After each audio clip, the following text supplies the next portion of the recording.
Hey, here's a file that I have posted out there for you, and this is just a simple exercise that you can do to practice and see how proficient you are with the trial balance and the different balance sheets and income statements.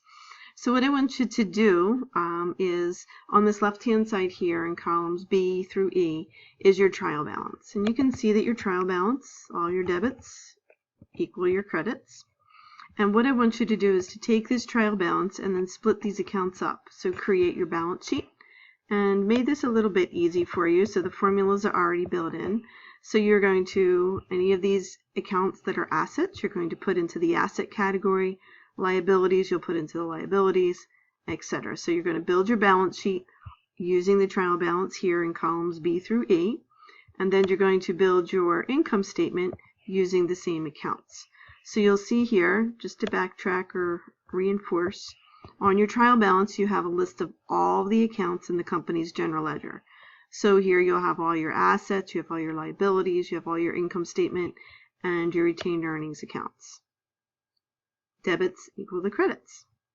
From this, the accountants will take the trial balance and they'll produce their financials. So they'll produce the balance sheet, which is here in columns H through M, and in rows 6 through 23, and then they'll produce the income statement.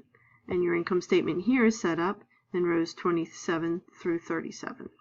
So all I want you to do is to take these accounts and put them on their appropriate statement. So accounts payable, that is a liability account. So in this case, you would put your accounts payable under the liabilities. Now what I would recommend is that in your readings, the financial statements, revised and expanded edition by Thomas Edelson, your reading was in chapter 5. So you'll see in chapter 5 the linkage between the balance sheet and the income statement. So I would recommend reading those. And if you're really having trouble with this exercise, go back and read Edelson and take a look at chapters 1 and 2 where they talk about the balance sheet and the income statement. So again, this is just a simple exercise. You can post your Excel file into Cruiser when you're done. And we just want to see, get a baseline to see where you guys are and to see what kind of issues that you come across. If you have any questions, send us an email. And we'll answer your questions that way. But see if you can find the answers in your readings first using the Edelson book. Also, your HBR review guide is a good, helpful reference as well. Okay, good luck with it, and take care.